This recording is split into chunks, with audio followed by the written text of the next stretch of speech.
Happy morning, children. I am very happy to see you all again for English classroom with me, Sajita ma'am. Children, in today's class, I will teach you how to read three-letter words in a very simple way.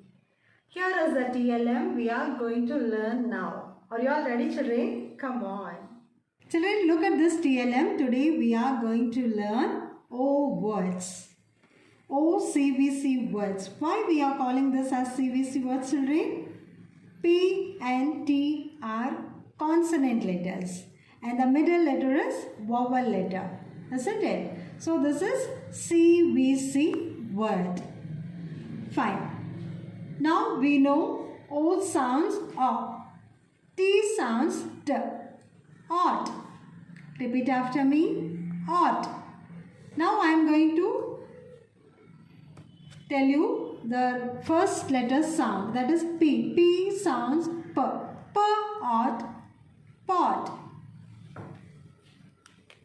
The next letter is H. H sounds H. H ought, hot. C. C sounds K. K ought, caught. D.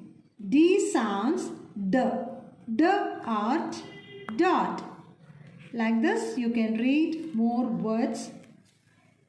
And keep practicing all these words. In the next video we will be learning U words. Okay kids? Thank you all.